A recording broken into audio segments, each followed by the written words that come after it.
Hello, everybody. Welcome back to our Bible study. We're in Luke chapter 19, verse 45, and we're going to talk about verses 45 through 48 today. Kind of a shorter section. If you don't have the notes, get a copy down in the links in the description below. It's verse by verse all the way through the Gospel of Luke, and I hope that those have been beneficial to the people who've been using them. Let's see. Housekeeping notes. I don't think I have any housekeeping notes today. So in the context, excuse me. In the context, Jesus has just made his triumphal entry into the city of Jerusalem. He's been welcomed like a king, and he's made those rather sad comments about the city of Jerusalem and it being destroyed, and how we talked about in the last video about how that was going to happen in 70 AD, and the Jews were going to be punished for their continual rebellion against God and against his messengers. So here we're going to talk about what Jesus did when he entered the city of Jerusalem. Where does he go? What is his first priority? So that's verses 45 through 48. Let's read verses 45 and 46. And he entered the temple, and he began to drive out those who sold, saying to them, "It is written, my house shall be a house of prayer, but you have made it a den of robbers." Jesus enters the city like a king, and instead of going to a palace, he goes to the temple. And this is probably a scene that shocked a lot of the adoring crowds who were shouting his praises. And he goes in this righteous anger at the people who are in the temple, and he upends the tables in the temple market, according to Matthew chapter 21, verse 12. As we mentioned earlier, there were a lot of Jews who were thinking that Jesus was about to establish his kingdom, meaning that he was going to sit on the throne of Israel and make Israel great again. But instead of marching against the Roman garrisons that held Jerusalem captive and demanding the freedom of the Jews, Jesus marches against the religious leaders and the religious corruption that was keeping the people hostage. He demanded a freedom from that, and he's directing his anger at his own people, at fellow Jews. Jesus was enraged at them because they were oppressing people who were coming to worship at the temple. He's disgusted with their greed, with the way that they're extorting people, and we'll talk about that in a second. But let's ask a question first, and that is, should the Jews have been shocked that God's Messiah, God's Word, God's messenger, his king acted this way? Should they have been shocked? Should they have been shocked that a messenger of God took an issue with the sinful culture of their nation? Should they be shocked that God himself, and that being Jesus, God himself was critical of the failings of the Jews? Well, if you look back at the Old Testament, did the God of the Old Testament just pat the Jews on the back all the time and tell them that they were doing a great job? What about the prophets? Did the prophets just spend all their time telling the Jews how well they were doing? And no, any Jew who knew anything about the God of the Old Testament should have been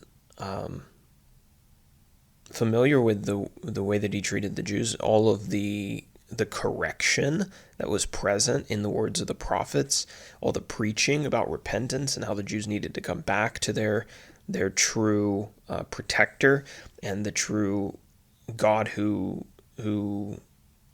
was responsible for who had the power to either bless or to curse their nation. The God of the Old Testament was verbally flipping tables on the Jews for generations. So only a person who didn't know the God of the kings, the God of the judges, the God of the prophets, only a person who didn't know that God would believe that God was going to come to earth and not correct the Jews first and foremost. Now let's talk about why Jesus was so angry.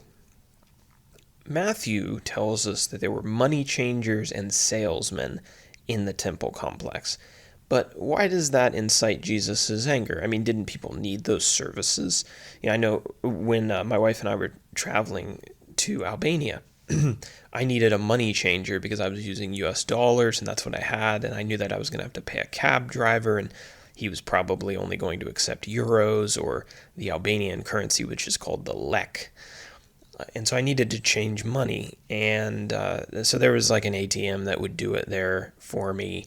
And I used that. And I used it. Well, I'll tell you that in a second. But people need those services. So what's the big deal if people are selling things and changing money at the temple? So in order to understand this a little bit better, I did some research into the ancient temple and its practices. There were kind of three versions of the temple. There was the original temple, which was really probably the greatest, the most incredible version, which was the one that King Solomon built. But that wasn't around any longer because it had been destroyed when the Babylonians entered Jerusalem and destroyed it and took the people captive back in the days of like Daniel and Ezekiel and those guys. That was like 600 years before Jesus came on the scene. And when the people returned from that captivity in Babylon, they built another temple, but it wasn't as great as the first one. And now this third version was one that Herod the Great had improved upon. He had done a lot of renovations to it to make it an architectural wonder. So the temple was kind of great again, but Herod, with the help of the Jewish elite, had turned this new and improved, quote, improved temple into really a money-making machine, which was not its intended purpose. So the temple was making money off of people in a couple different ways. The first way was the temple tax, and this was a half shekel, so probably about a day's wage for an average Jewish man. It's a half shekel tax that was collected once a year from most of the Jewish men for the upkeep and the management of the temple. And I was trying to estimate maybe what the total would come to after all of the Jews had paid this tax, or all of the men had paid it. And if we just kind of use modern numbers and do the adjustments for modern numbers, let's just say, probably on the low end, that every man was making $10 an hour, right? And worked 8 hours a day. And let's say there were approximately about 3 million Jewish men in the world around that time. I don't think that's an unreasonable number. If you do the math on that, you're looking at the temple tax bringing in $240 million annually. And I don't think that that's an exaggeration based off some of the things that we read in secular history. This tax was collected, it actually could have been significantly higher than that, but this tax was collected throughout the Roman Empire, and then it was shipped via armed guards back to Jerusalem. So this wasn't just like they collected it only for the Jews that came to Jerusalem. This was like they collected it everywhere and they shipped it back to Jerusalem because the Jews at this point were spread out really all over the known world. Note the words of Titus, who was a Roman general, and he later became the emperor, in a speech to the Jews just before the fall of Jerusalem in 70 AD. It gives us some insights into just how much money the priests and the Sadducees were bringing in at the temple complex. Titus says, "We Romans have given you leave to gather up that tribute which is paid to God, the temple tax, with such other gifts that are dedicated to him. Nor have we called those that carried these donations to account, nor prohibited them, till at length you became richer than we ourselves, even when you were our enemies." That comes from Josephus's Jewish Wars. So Titus is saying, you guys are filthy rich over here at the temple, even saying that they were richer than him, and the Romans had not prohibited them from collecting this tax and shipping it back to Jerusalem. So that was one way that the temple made money, but there were others. The second one was these money changers. The temple tax, and this could have been the case for anything that was purchased in the temple, I'm not sure, but at least the temple tax could not be paid with common money. it was only paid with the Tyrian shekel from the region of Tyre.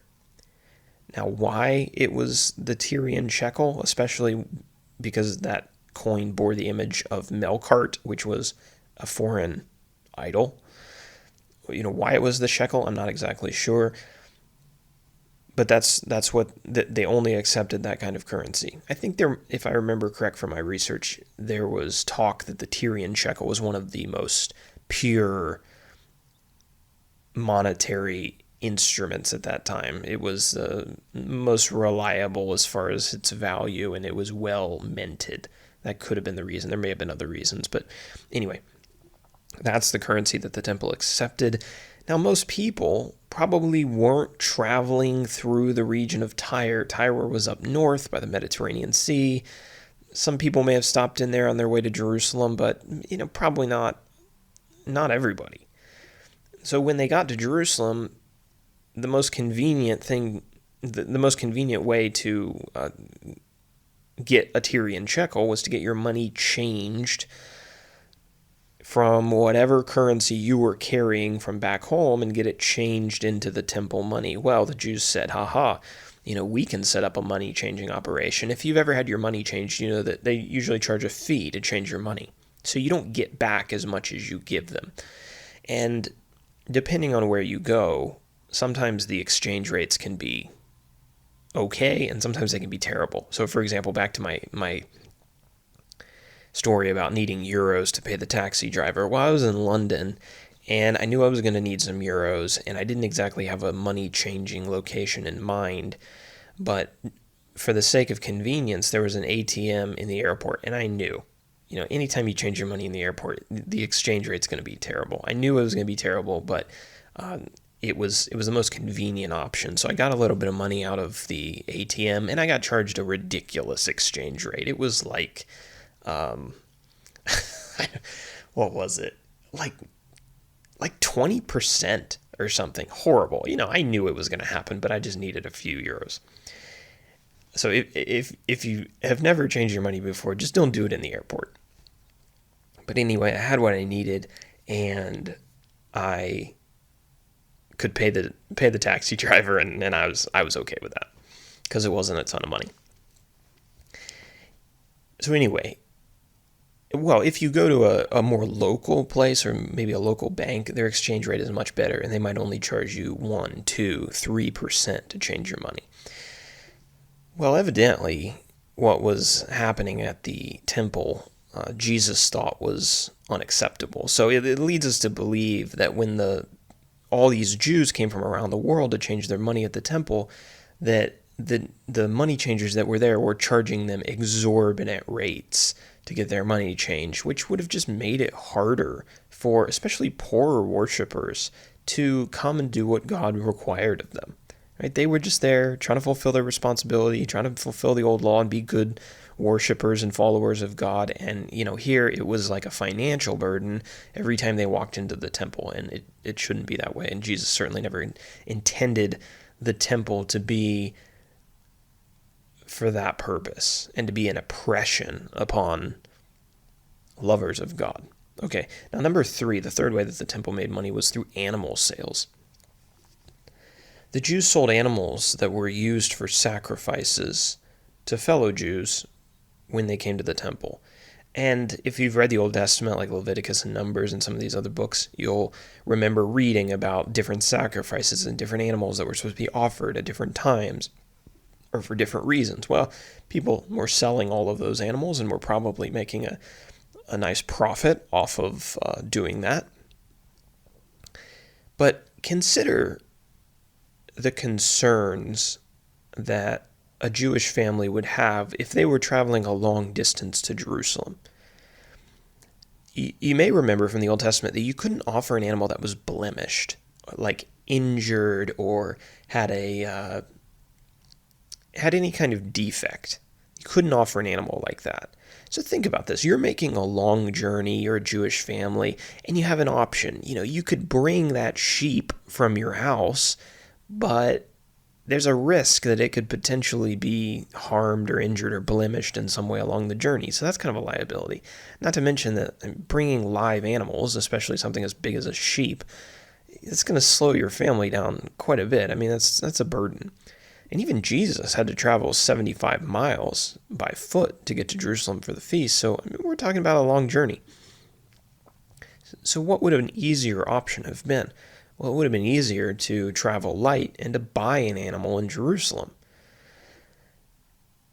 And so it seems like what Jesus is angry at is that you've got people who are charging exorbitant rates to change money, and then you probably got people who are charging exorbitant rates to buy animals that are acceptable for sacrifice.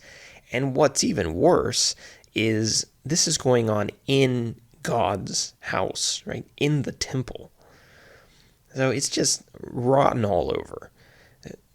Just like we see today, people are using the things of God and the worship of God to line their own pockets, and that's what Jesus has a problem with. He says that the temple had become a den of robbers. They were ripping off their own people who were just trying to do what was right. So you can kind of see this playing out.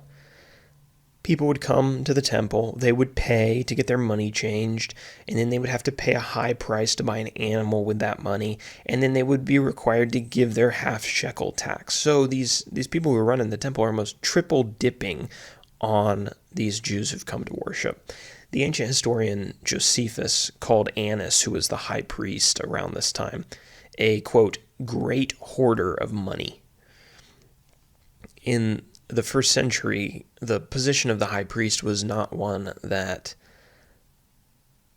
the high priest was supposed to be a descendant from a Levitical family, but in the first century that was no longer the case. I'm not even sure Annas was from the tribe of Levi. The high priest was really a position, it was a politically appointed position, and it was one that was often gained through bribery, and you can see why, and snuggling up to the Romans, and being a good player with the Romans. And you can see why somebody might pay a bribe or betray their own people to align with the Romans, because whoever had the high priest position was filthy rich. Josephus, in his book Antiquities, reported that in 54 BC, the Roman general Crassus raided the temple, and he took cash reserves that weighed about 2,000 talents. So that's about 176,000 pounds. And if that was in gold, you're talking roughly 3.5 billion with a B dollars in today's money. So just an incredible amount of money flowing through this institution. So keep all of this in mind when you read the rest of the New Testament, you read the Gospels, and you see how Jesus treats those who mistreated his worshipers.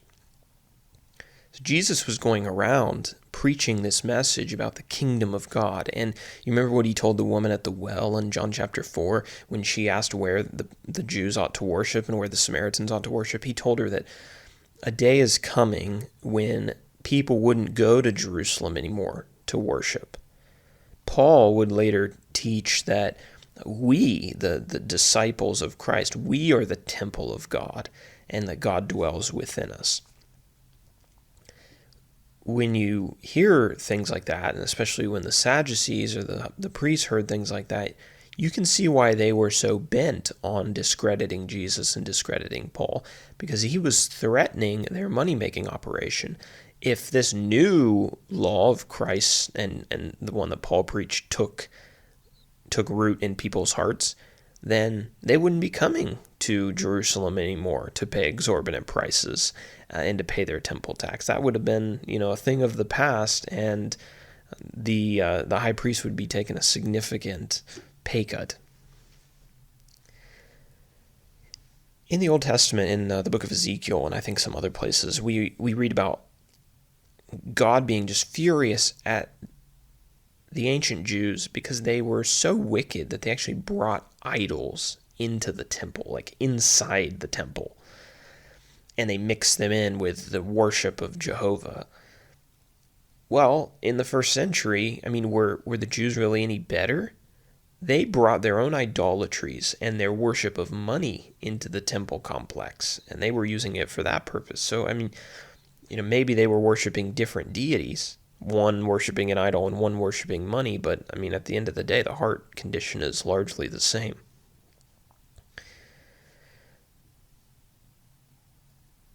I think we've already addressed this little section of my notes. So jump down to verse 47 and 48. Let's read these and we will conclude this. And he was teaching daily in the temple.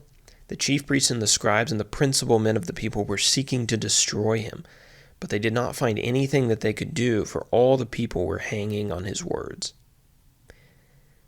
So maybe after the initial shock, how did the regular people respond to Jesus cleansing the temple? Well, the Jewish leaders hated him, but the common people listened to his preaching intently. You know what? They were probably sick of the extortion that was going on in the temple. That probably affected their lives, no doubt. And so, here's a new leader who's not going to rip us off and take all of our money. So they're listening. The other gospel accounts tell us that the Jewish leaders were hesitant to take any kind of action against Jesus because the feast of the Passover was that week, and they didn't want to stir up large crowds of people.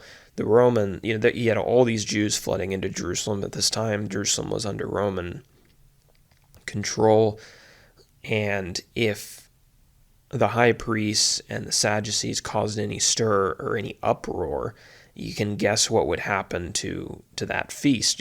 The Romans might say, well, next year you're not doing this because you can't control your own people, right? And that would of course mean less money would be coming into Jerusalem, less money for the priests and the Sadducees and the principal men, and they were trying to protect that. So they don't want to do anything to Jesus that's going to cause an uproar, but they want to destroy him, so they're kind of caught. And as we go through the next couple chapters, we will talk about kind of their plan to get rid of Jesus while avoiding any kind of riot. So if you ever wonder why Jesus' death is done in the middle of the night in secret, that's part of the reason.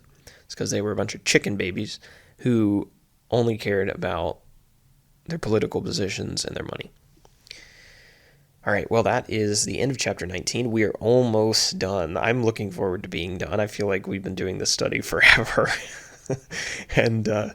but it's been good, and I hope it's been helpful to you.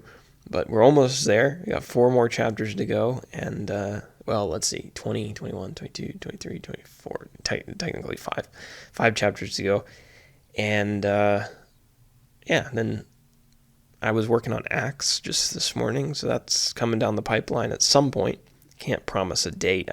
I feel like every time I promise dates on things, it never turns out to be that, so I'm just going to stop promising dates. But coming down the pipeline, and there's some other things coming down the pipeline as well, and so I hope you enjoy the rest of your day. I hope you can take some of this and apply it and live it out in your daily life. Really, the lesson here is don't be greedy. Don't use religion to make money or to, make unjust, greedy money. And be more like Jesus. Be like the common people who listened to him, even though he did things sometimes that were a little bit strange to them. Anyway, I'm rambling at this point. I'll talk to you later.